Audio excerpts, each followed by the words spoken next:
Amém. Agora esta chamada está sendo gravada. Então, amém. Agradeço a Deus por mais essa oportunidade de estar complementando agora, né, o estudo que iniciamos a semana passada, com um dos objetivos responder a essa pergunta, né, se nós pecaremos no tempo de angústia. E usando com isso a experiência de Jacó. E a gente introduz essa mensagem com esse texto. Chegando às fronteiras da terra de Jacó encheu-se de terror com as notícias da aproximação de Esaú, à frente de um bando de guerreiros, indubitavelmente determinado à vingança. E ao fardo de ansiedade e temor acrescentou-se o peso esmagador da reprovação de si próprio, pois que era o seu pecado que acarretara este perigo. Sua esperança estava na misericórdia de Deus. Sua defesa única deveria ser a oração. Nós já fizemos a oração ali e com esse texto a gente introduz essa mensagem, porque ele praticamente faz uma recapitulação daquilo que nós vimos na semana passada. Jacó saiu da casa do seu pai com a bênção dele, porém com o coração perturbado, temendo que devido ao seu procedimento errado, ele houvesse perdido o favor de Deus. E agora, no local em que ele mesmo veio a nomear como Betel, casa de Deus, ele confessou o seu pecado. Isso 20 anos antes. Ele rogou a Deus uma prova de que não havia sido abandonado por Deus. Deus lhe mostrou na visão da escada, a escada que liga a terra ao céu, Deus lhe mostrou, apontando para Cristo ali, aquela escada, Deus mostrou a Jacó que havia o perdoado. E Jacó fez uma aliança com Deus naquele momento. E nós vimos também que Jacó saiu de Betel diferente, de maneira que, pelo favor de Deus, arrependido, ele consegue vencer o seu pecado de alcançar o cumprimento das promessas de Deus para ele, alcançar o cumprimento dessas promessas por seus próprios méritos. E desde então, desde aquele momento em que ele saiu de Betel, ele não age mais por engano. E ele busca a direção de Deus em oração e aguarda a revelação de Deus para agir.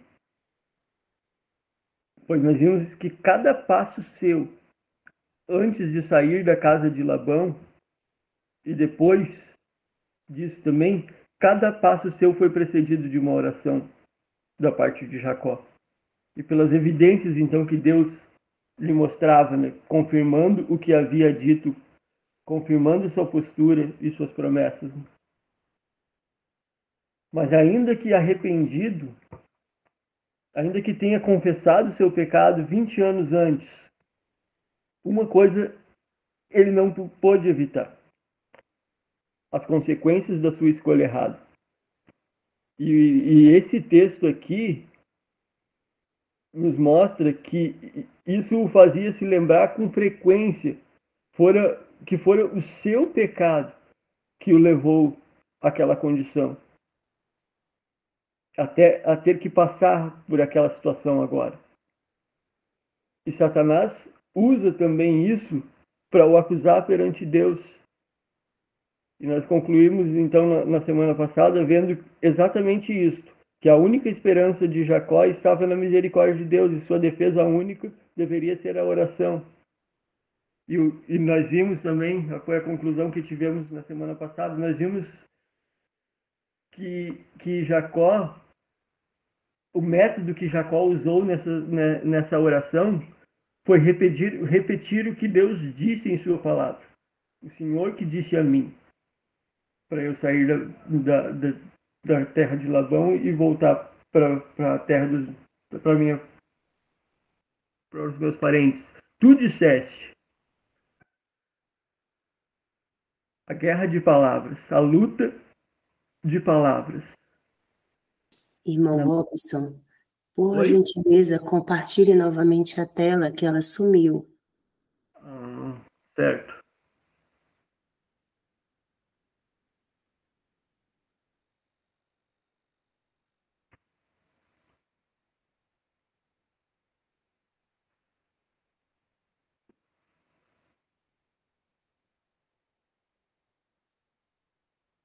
Amém. A luta de palavras foi o método, o meio de escape que Jacó encontrou naquele momento para reivindicar o cumprimento das promessas de Deus. E ele fez isso constantemente. Da mesma forma, quando Satanás se coloca entre nós e Deus para nos acusar de nossos pecados passados, pecados dos quais nós já nos arrependemos, assim como Jacó, pecados que já confessamos, fizemos aliança com Deus com o desejo de mudar e conformar nossa vida ao que Deus diz em sua palavra. Talvez também, assim como Jacó, suportando com paciência as consequências de nossas más escolhas. Essa é a luta que devemos travar para vencer Satanás, conforme usar o que Deus disse em sua palavra. Quando isso acontece, de esses mesmos pecados voltarem à nossa mente para nos tentar, essa é a nossa única esperança. Deve estar na misericórdia de Deus. A nossa única defesa será a oração, lembrando das promessas de Deus, lembrando do que ele disse em sua palavra.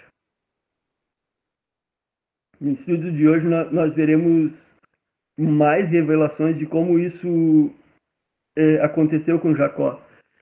E veremos também que a experiência dele é uma base, né? Como a experiência dele é uma base de como é e será a nossa experiência, tanto hoje também como no futuro. Não passou adiante para o próximo slide? Não.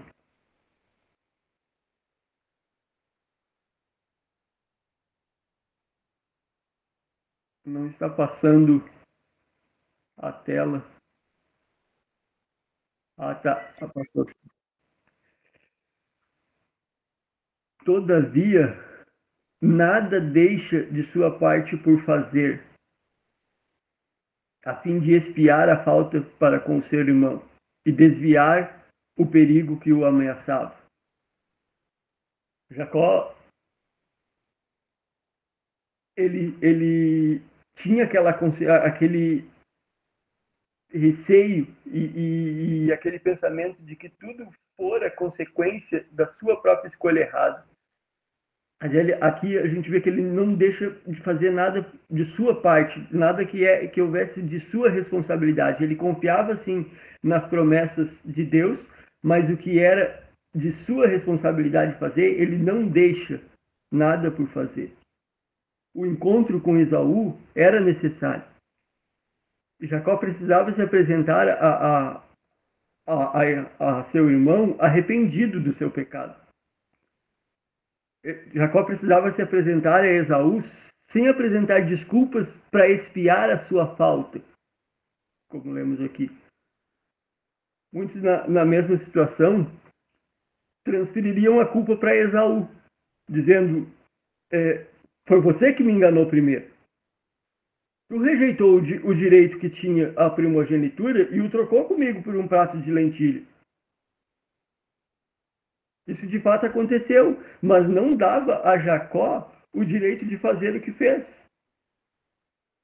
É o que Ellen White quer dizer ao falar que não há desculpa para o pecado. Se houvesse desculpa para o pecado, deixaria de ser pecado.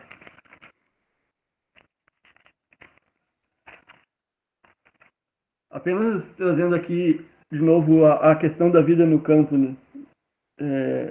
Que a gente abordou um pouquinho também na semana passada. Olha como complementa o texto. Assim, ao aproximarem-se do tempo de angústia, devem os seguidores de Cristo esforçar-se por se colocarem em uma luz conveniente perante o povo, a fim de desarmar o preconceito e remover o perigo que ameaça a liberdade de consciência. Se colocar numa luz conveniente perante o povo. Nós não precisamos residir nas cidades para ser essa luz conveniente ao povo. Bem pelo contrário. E isso a gente vê pelo exemplo de Enoque, né, que vivia no campo e ia para a cidade e por algumas vezes para pregar.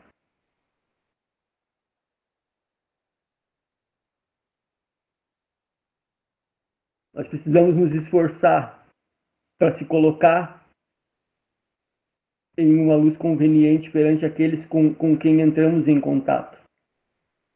Aqui mais uma pauta para a nossa luta com Deus, para nos fazer atentos às oportunidades que surgem para isso. Mas nos colocar como essa luz, assim como Jacó agora estava se colocando também como uma luz perante Esaú.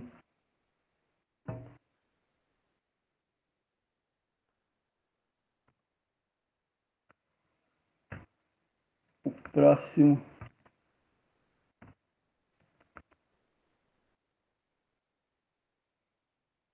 Tendo feito afastar a sua família, para que não lhe testemunhasse a angústia, Jacó ficou só para interceder junto a Deus. Confessa o seu pecado e, com gratidão, reconhece a misericórdia de Deus para com ele, ao mesmo tempo em que, com profunda humilhação, pleiteia o concerto estabelecido com seus pais e as promessas a ele mesmo feitas na visão noturna de Betel e na terra de seu exílio. A atitude de Jacó aqui, afastando a sua família para que não lhe testemunhasse a angústia, é semelhante a de Jesus no Getsêmani, quando se afastou um pouco dos discípulos, justamente com esse objetivo, porque os discípulos não lhe testemunhassem a angústia. Com a diferença de que Cristo não se afastou, o que Ellen White diz no Desejar de Todas as Nações, é que Jesus não se afastou tanto que eles não pudessem vê-lo e ouvi-lo. Jacó fez semelhante aqui agora. Ele afastou a sua família para que eles não lhe testemunhassem a angústia. E junto à confissão, novamente a confissão do seu pecado, ele pleiteia junto a Deus o concerto estabelecido com seus pais. E agora ele podia dizer estabelecido com ele mesmo. Pleitear junto a Deus. Pleitear junto a Deus em nome de Jesus as promessas feitas ao seu povo. Mais do que isso, nos apropriar dessas promessas como tendo sido feitas a nós mesmos. Não seria esse um dos motivos de nossa mornidão hoje e de, quem sabe, não lutarmos com Deus como fez Jacó? não temos ainda nos apropriado das promessas de Deus como sendo feitas a nós mesmos, a situação é mais ou menos assim, o seguinte: eu vivo numa miséria espiritual, tendo as promessas das mais ricas bênçãos que sequer passa pela nossa cabeça, de tão grandes que são. Ellen White fala que junto com o Espírito Santo viria todas as demais bênçãos. Está no capítulo 5 do livro Atos dos Apóstolos, que fala sobre o Espírito Santo. Junto a essa promessa do Espírito Santo viria todas as demais bênçãos. Virá. No entanto, eu me contento com a minha condição atual, com essa miséria em que eu vivo, e não insisto junto a Deus para que se cumpra a sua promessa. Nas parábolas do amigo importuno, de Lucas 11, do juiz iníquo, em Lucas 18, Jesus deixa clara a necessidade da insistência na oração. E ainda na parábola do amigo importuno, inclusive, nós temos a promessa de que Deus dará o Espírito Santo aos que lhe pedirem. No contexto da parábola do amigo importuno, é que ele faz essa promessa. O Pai está mais desejoso de dar o Espírito Santo aos que lhe pedirem do que nós, sendo maus, sabemos dar boas coisas aos nossos filhos. Está em Lucas 11, 13. Então, Deus está pronto a dar o seu Espírito. Muito mais do que nós o pedimos. A insistência requerida de nós nessa questão mostra o seu exemplo na luta de Jacó. E sobre isso, nesse mesmo capítulo 39 do Grande Conflito, o capítulo que a gente usa aqui como base para esse estudo, apenas relacionado à experiência ali de Jacó, o que é relatado no capítulo 39 do Grande Conflito, referente à experiência de Jacó. Nesse mesmo capítulo 39, Ellen White fala de lutar com Deus, quão poucos sabem o que isso significa. Minha opinião, irmãos, sabem por que a gente não pleiteia junto a Deus com mais intensidade pelo cumprimento da promessa semelhante ao que fez Jacó? 2 pontos. Primeiro, nós não sentimos a necessidade real e uma necessidade de todo o coração de sermos guiados pelo Espírito de Deus. Se assim não fosse, nós buscaríamos por isso muito mais do que o fizemos hoje. Mas segundo, é porque é de graça. Nós precisamos, e muito, irmãos, de uma mudança de pensamento. Porque se é algo do qual nós temos o direito pelo esforço, a isso a gente pleiteia.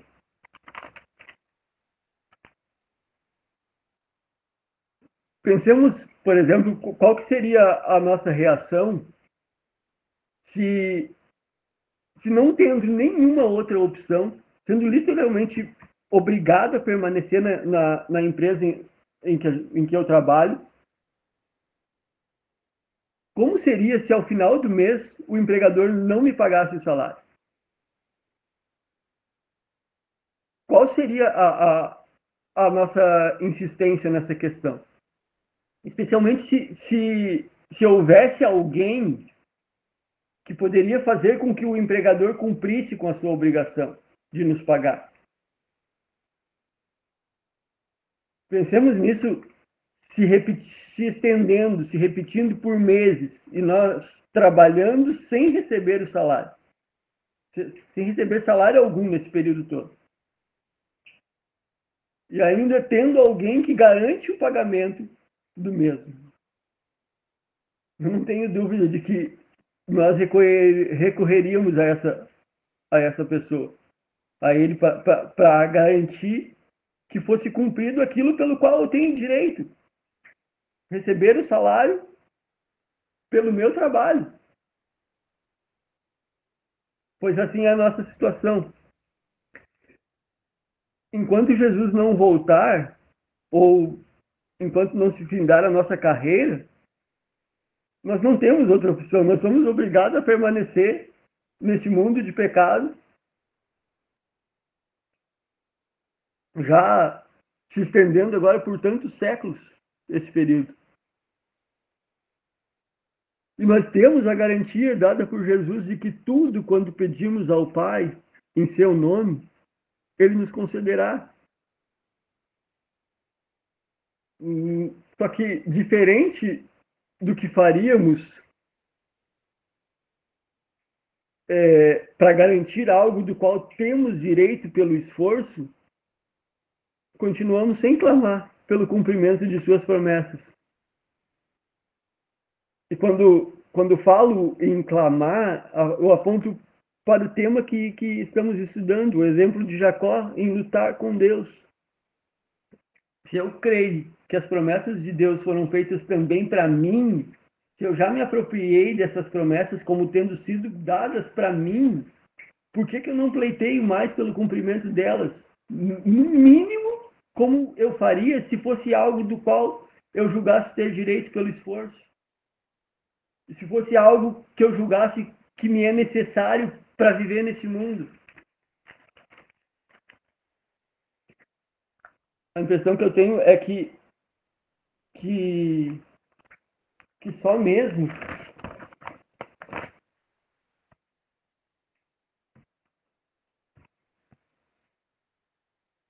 a chegada do nosso momento crítico para nos tirar dessa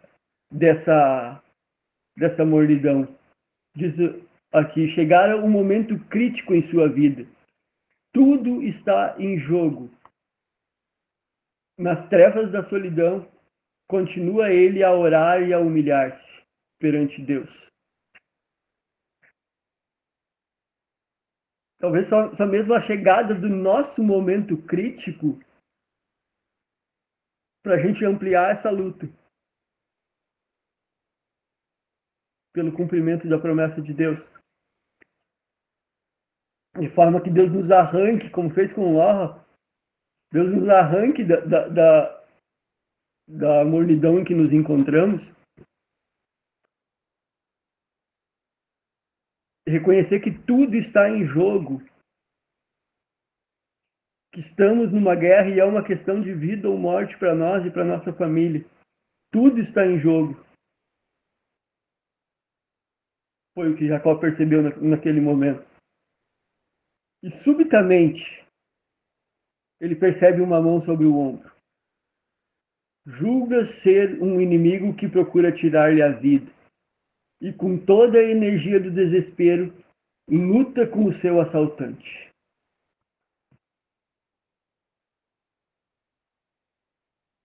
Quando começa a raiar o dia, o estranho emprega a sua força sobrenatural.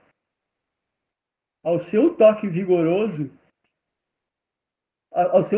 o vigoroso homem parece atacado de paralisia e, desajudado, cai a chorar, suplicante, sobre o pescoço de seu misterioso antagonista. Jacó sabe agora que era o anjo do concerto com quem estivera a lutar. Infelizmente, a nossa condição atual faz com que nos contentemos com uma experiência superficial, quando deveríamos lutar com Deus em oração, até que Ele empregue essa força sobrenatural sobre nós. Qual será o resultado disso? O mesmo que aconteceu com Jacó. Nossa total dependência de Deus. Literalmente uma completa dependência. Diante de tal toque sobrenatural foi que Jacó reconheceu com quem ele estava lutando. Jacó sabe agora que era o anjo do concerto com quem estivera a lutar. E foi nesse momento que ele caiu suplicante sobre o pescoço de Cristo. Considerando que os muitos meios utilizados, né, por nós para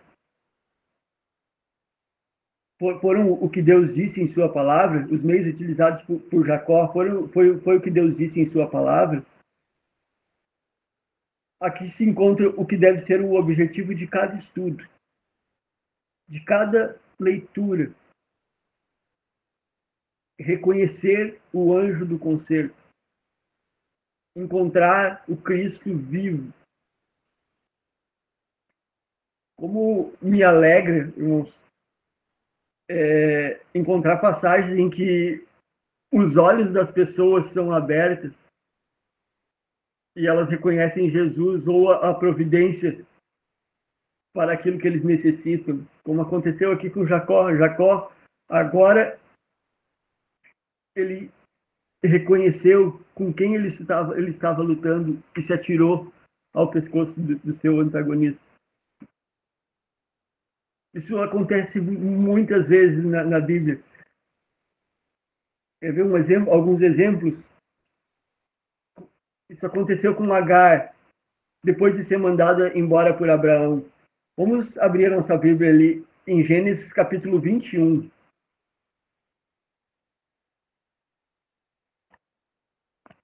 Gênesis 21. Alguém quer fazer a leitura a partir do versículo 14? Posso.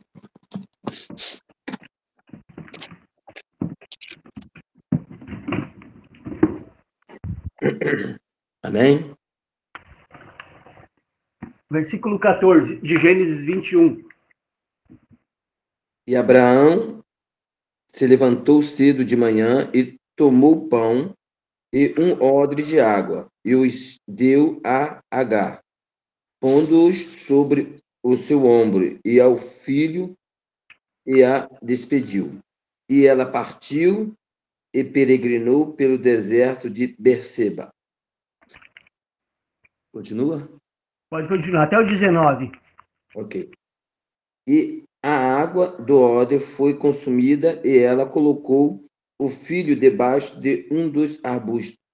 E ela foi sentar-se em frente dele a boa distância.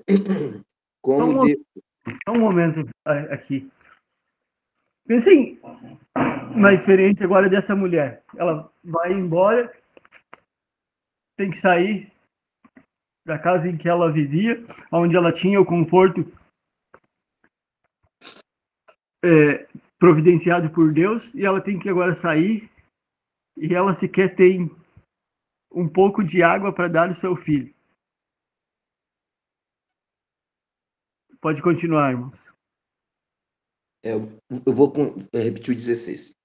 E ela foi sentar-se em frente dele a boa distância, como a de um tiro de ar, pois ela disse, que eu não veja a morte da criança.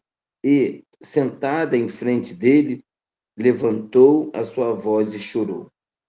E Deus ouviu a voz do menino, e o anjo de Deus chamou Agar desde o céu e lhe disse, que te aflige, Agar? Não temas, pois Deus ouviu a voz do menino de onde ele está. Ergue-te, levanta o menino nos teus braços, pois farei dele uma grande nação. E Deus abriu-lhe os olhos e ela viu um poço de água. E foi, e encheu o odre com água e deu de beber ao menino. Aleluia, glória a Deus. Deus abriu os olhos de Agar e ela chegou a providência de Deus para a necessidade dela.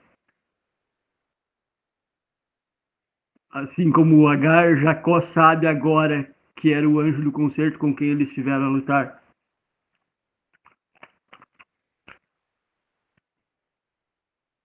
Isso aconteceu com o servo de Eliseu, conforme a gente vê no texto de 2 Reis, no capítulo 6, versículo 17. Só o que ele via era o exército inimigo vindo contra eles. Mas Deus também abriu os seus olhos e lhe mostrou que mais eram os que estavam com eles do que os que estavam contra eles. E nesse relato, os olhos do servo de Eliseu foram abertos depois que Eliseu intercedeu junto a Deus nesse sentido. E isso nos mostra que nós, nessa luta com Deus, nós que já reconhecemos o poder que há em repetir a palavra de Deus, com fé no que a própria palavra dita tem o poder de realizar aquilo que ela se refere. Nós que já sabemos disso, também podemos buscar junto a Deus o cumprimento das suas promessas. E fazer isso para que não apenas os nossos olhos sejam abertos para ver a providência divina para as nossas necessidades, mas também para que os olhos daqueles que estão à nossa volta sejam abertos. Aqueles que ainda não sabem do escape que nós temos. Nessa luta com Deus, nós precisamos interceder também por aqueles que estão à nossa volta, os nossos familiares que ainda não se entregaram a Cristo e ainda não conhecem o escape que nós temos na palavra de Deus. Zaqueu é um outro exemplo de ter encontrado a Cristo. Zaqueu tinha ouvido falar de Jesus apenas, mas ele mesmo, ele ainda não o tinha visto. Foi só quando Zaqueu viu Jesus por ele mesmo que ele escutou Jesus falando diretamente a ele. Um chamado aparentemente simples: desce que hoje me convém ficar em sua casa. Mas Jesus, cumprindo o que Jesus disse em sua palavra, Zaqueu levando Jesus para sua casa, obedecendo o que Jesus pediu, foi que Zaqueu teve a oportunidade de reconhecer o seu erro e reparar o que havia feito de errado. Nós lemos lá no relato sobre Zaqueu que foi naquele dia que a salvação entrou na casa dele. Amém. Mas assim como Jacó, Zaqueu teve que enxergar o anjo do concerto por ele mesmo. Sem dúvida, tem muitas passagens em que nós podemos extrair esse mesmo efeito. Os olhos das pessoas sendo abertas para reconhecer o Salvador. E eu queria citar apenas mais uma e convidar os irmãos para abrir a Bíblia em Lucas capítulo 24. É o relato dos discípulos que estavam no caminho de Emaús.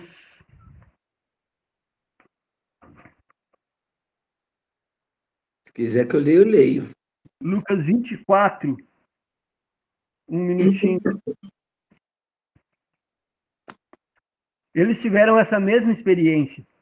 13. Lucas 24, 13. Enquanto eles caminhavam com Jesus, primeiramente eles não reconheciam quem os acompanhava no caminho de volta.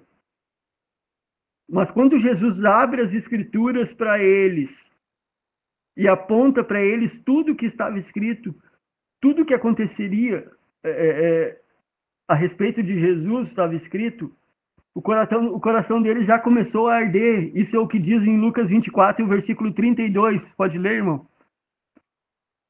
Aleluia. E eles disseram um para o outro: não ardia nosso coração enquanto ele falava conosco no caminho? E quando ele nos abria as Escrituras? E na mesma hora levantaram-se e se tornaram para Jerusalém, e encontraram os 11 reunidos e os que estavam com eles, dizendo: de fato, o Senhor está ressuscitado.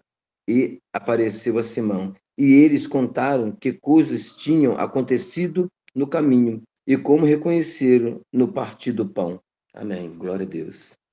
Amém. Já quando Jesus abriu as escrituras para eles, já ali começou a arder o coração deles, mas eles ainda não viram Cristo.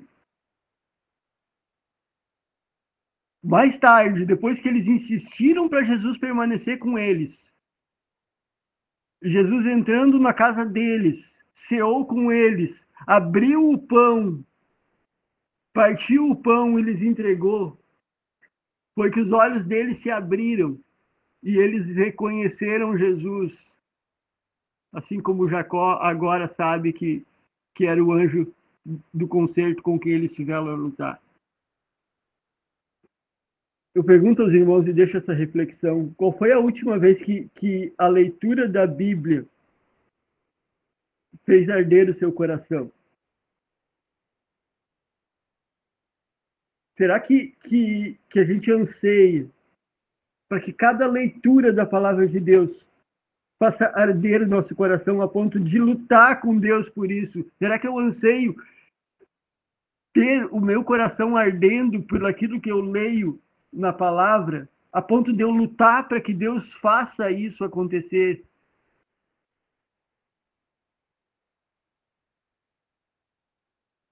Já em casa, depois de terem insistido para que aquele estranho que fez com que a palavra de Deus trouxesse essa alegria ao coração deles, permanecesse com eles agora, foi quando Jesus partiu o pão que os seus olhos se abriram e eles viram o Salvador ressuscitado. A alegria que eles sentiram foi tão grande que na mesma hora eles deixaram tudo ali. Eles tinham acabado de vir de Jerusalém, pois eles deixaram tudo e fizeram o mesmo caminho de volta para Jerusalém, com o objetivo de compartilhar com os demais a experiência que eles tiveram. E, especialmente sobre esse retorno para Jerusalém, eu faço aqui menção ao que Ellen White diz no livro Desejado de Todas as Nações. É o capítulo 83, o capítulo que fala sobre esse relato. O último parágrafo desse capítulo diz o seguinte: a noite é escura, mas resplandece sobre eles o sol da justiça. Salta-lhes de alegria o coração. Parecem estar em um mundo novo. Cristo é um Salvador vivo. Não mais o planteiam como morto. Cristo ressurgiu, repetem uma e muitas vezes. Essa é a mensagem que vão levar aos outros contristados. Necessitam contar-lhes a maravilhosa história do caminho de Emaús. Precisam dizer-lhes quem se lhes uniu no caminho. Eles precisam compartilhar a experiência que tiveram. Eles voltaram para sua cidade triste, porque aqueles em quem eles depositaram a sua confiança havia morrido. Eles perderam totalmente as suas esperanças, porque eles acreditavam, eles se fiavam que seria Jesus quem havia de os libertar. Então, quando Jesus abre os olhos deles e eles conseguem reconhecer tudo que estava previsto acontecer com Jesus, que o que aconteceu já estava escrito, e eles agora, no partir do pão, eles reconhecem Jesus, eles precisavam compartilhar a experiência que tiveram. Eu volto a dizer, deve ser o objetivo de cada estudo, cada leitura da palavra e encontrar Jesus. Quando arder o nosso coração pela leitura da palavra de Deus e a gente encontrar o Cristo vivo, encontrar o escape, a providência divina para as nossas necessidades, a gente vai ter esse mesmo desejo de compartilhar com aqueles que estão à nossa volta. E o texto continua, do capítulo 83. Precisavam dizer-lhes quem se lhes uniu no caminho. Levam consigo a maior de todas as mensagens anunciadas ao mundo. Uma mensagem de boas novas de que dependem as esperanças da raça humana para o tempo e a eternidade. Eu repito essa última frase. Levam consigo a maior de todas as mensagens já anunciadas ao mundo. Naqueles dias, depois de tudo que aconteceu, essa era de fato a maior de todas as mensagens já anunciadas ao mundo. Cristo ressuscitou. Passados quase 2000 anos, hoje, a justificação pela fé, a justiça de Cristo em favor de todo aquele que crê, é a maior de todas as mensagens já anunciadas ao mundo. E é justamente isto, irmãos. A última frase ali, uma mensagem de que dependem as esperanças da raça humana para o tempo e a eternidade. A mensagem da justiça pela fé. É uma mensagem de boas novas de que dependem as esperanças da raça humana para o tempo e a eternidade. É a mensagem que vai abalar o mundo antes da volta de Jesus. E para compreender ainda mais essa mensagem, a gente precisa dessa força. O estranho emprega a sua força sobrenatural sobre Jacó. Foi quando ele reconheceu com quem estava lutando e se atirou ao pescoço do seu antagonista.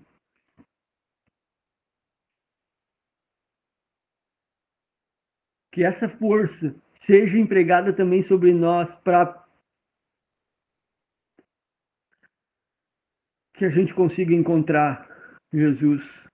Irmãos, o que temos, o que temos feito, como lemos, para que essa força sobrenatural que nos levará a reconhecer a nossa completa dependência de Deus para cada passo que damos,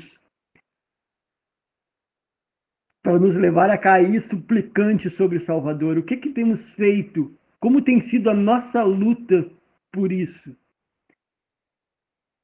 Esses estudos que nós temos nas madrugadas são momentos em que frequentemente isso acontece. Os nossos olhos são abertos, nós sentimos essa força sendo empregada sobre nós durante esses estudos. Nós vimos frequentemente gotas da chuva serôdia caindo aqui. Mas, meus irmãos, isso não é suficiente. Pensem, por exemplo, em alguma mensagem que já foi pregada aqui. Tentem lembrar alguma mensagem que tenha lhes tocado profundamente. Se hoje você fosse chamado para falar sobre o que foi apresentado em tal estudo, você conseguiria fazer isso com o mesmo fervor e intensidade com que foi apresentado a ti? Claro que não.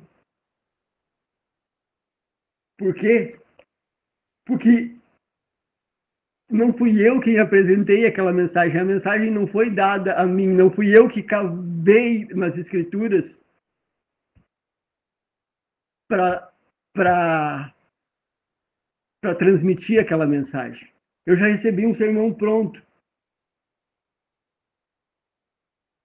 Arde sim o meu coração ao ouvir a mensagem, mas eu já recebi um sermão pronto. Eu lembro, por exemplo, nos estudos sobre o livro de Ruth, olha, eu já gostava desse livro, por me identificar com a triste escolha de Elimeleque de sair de Belém e voltar para Moabe. Mas eu passei a gostar ainda mais depois dos estudos feitos aqui. Só que se eu tivesse que falar sobre o livro de Ruth hoje, eu não apresentaria em 1 ou 2 estudos o que nos foi apresentado em 10 e nós nem terminamos o livro. Só que dentre tantas coisas, algo que eu guardei para mim foi quando Ruth levou para sua sogra os grãos tostados que colheu na vinha de Boaz. Irmã Nayara, o que representa mesmo os grãos tostados? É o que há de mais substancioso e nutritivo do grão, é o que o Senhor tem preparado para nós. O mais substancioso. Então, individualmente, por nós mesmos, nós precisamos ter cada um o seu momento com Deus, tostando os grãos da palavra de Deus, tirando deles o que há de mais substancioso, buscando que seja empregado sobre nós essa força sobrenatural que levou Jacó a reconhecer com quem estava lutando, que seja empregado sobre mim no meu estudo particular.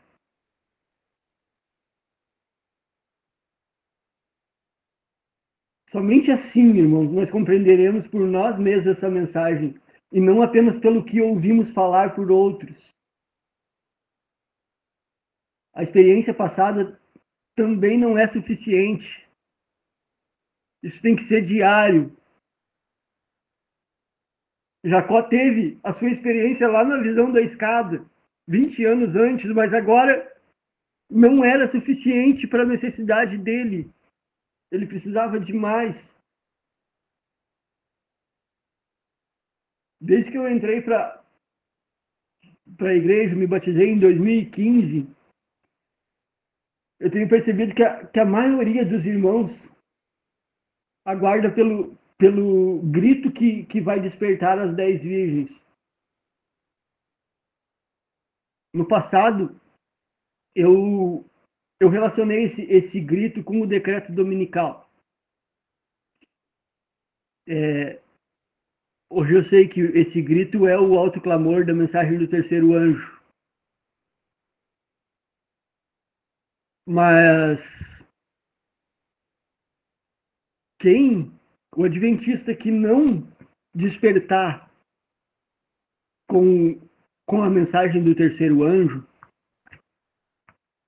é muito grande a possibilidade dele acordar no decreto, quando der o grito do decreto dominical, saiu o decreto dominical, é grande a possibilidade de aquele que não despertou com a mensagem do terceiro anjo acordar como virgem nécia.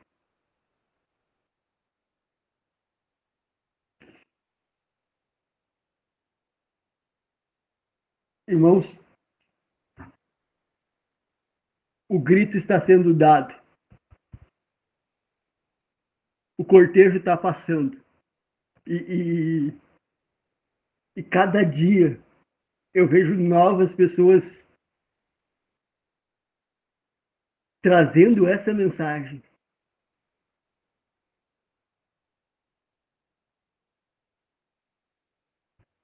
Novas pessoas se unindo a esse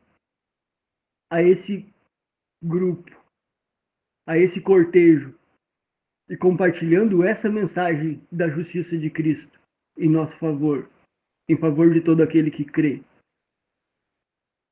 Para que eu possa me unir a esse grupo, nesse cortejo,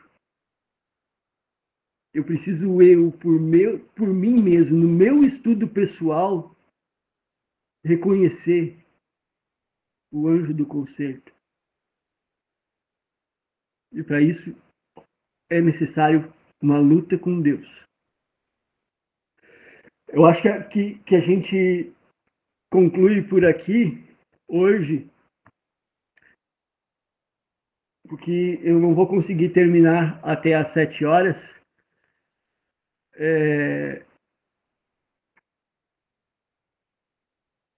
Mas que a gente fique com esse pensamento para o dia de hoje. A necessidade de encontrarmos a Cristo por nós mesmos. Irmão, você pode concluir com uma breve oração, em seguida a gente vai trazer um testemunho. Eu peço que vocês permaneçam na sala, pelo menos até 7 horas, porque eu creio que Deus preparou esse estudo e esse testemunho. Eu deveria ter dado testemunho no início, mas alguma coisa disse que não, que eu deveria dar no final. E agora, com o estudo que o irmão trouxe hoje, eu compreendi o motivo. Amém? Oremos, então. Santo e eterno Deus, louvado seja o teu nome, Senhor. Muitos são os momentos, ó Deus, em que reconhecemos e percebemos gotas do Espírito Santo, Deus, gotas da chuva serôdia caindo sobre nós. Nós louvamos o teu nome, ó Deus, pela oportunidade que temos de nos reunir como igreja para estudar a tua palavra. Mas eu peço a Deus que constranja-nos e amplia em nós o desejo de ver e ter o nosso coração ardendo pela leitura da tua palavra, por encontrar Jesus em sua palavra, por ver a providência divina deixada para nós em sua palavra. Abra, ó Deus, os nossos olhos para reconhecer a Cristo. Reconhecer, ó Deus, o escape para cada necessidade que temos. Abra, ó Deus, os nossos olhos e seja conosco durante esse dia. Nós oramos e te agradecemos em nome de Jesus. Amém, Senhor. Amém.